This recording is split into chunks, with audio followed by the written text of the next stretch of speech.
கொழும்பு மாநகர சபையின் அதிகாரத்தை நிலைநாட்ட தேசிய மக்கள் சக்திக்கு மேலும் 9 உறுப்பினர்களின் ஆதரவு கிடைத்துள்ளது. எனினும் பெரும்பான்மை அதிகாரத்தை பெறுவது தொடர்பான நெருக்கடி நிலைமை இன்னும் நிலவுகின்றது. அரசாங்கம் பெரும்பான்மை அதிகாரத்தை இழந்துள்ள நிலையில் கொழும்பு மாநகர சபையின் அதிகாரத்தை நிறுவுவது தொடர்பிலான கலந்துரையாடல் நேற்று முன்தினம் புலவத்தையில் உள்ள கட்சி தலைமையகத்தில் தலைவர் அன்றுகுமார திசாநாயக்க தலைமையில் நடைபெற்றது.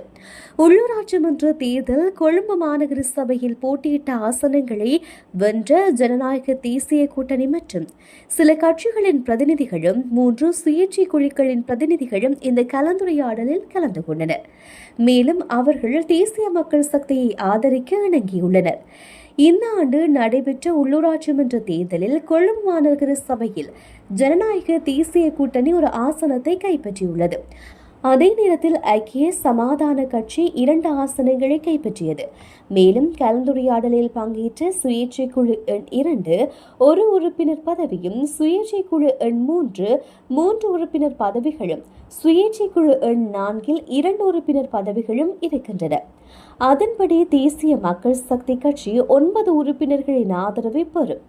இம்முறை கொழும்பு மாநகர சபையின் அமைப்பதற்காக தேசிய மக்கள் சக்திக்கு 48 உறுப்பினர்கள் கிடைத்துள்ளனர்.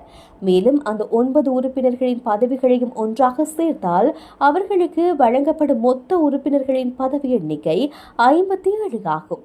எனினும் இந்த 9 இடங்களை விட்டுக் கொடுத்தாலும் எதிர்க்கட்சிக்கு இன்னும் 60 இடங்கள் இருக்கும். அத்தகைய எதிர்க்கட்சி இன்னும் பெரும்பான்மை பலத்தை கொண்டுள்ளது. எவ்வாறாயினும் ஜனநாயக தேசிய கூட்டணி எந்த கட்சியை ஆதரிக்கும் என்பது குறித்து இன்று அறிவிப்பு வெளியிடப்படும் என ஜனநாயக தேசிய கூட்டணியின் தேசிய அமைப்பாளர் நிலுஷிக குமார நேற்று பிற்பகல் கொழும்பில் நடைபெற்ற செய்தியாளர் சந்திப்பில் தெரிவித்திருந்தமை குறிப்பிடத்தக்கது.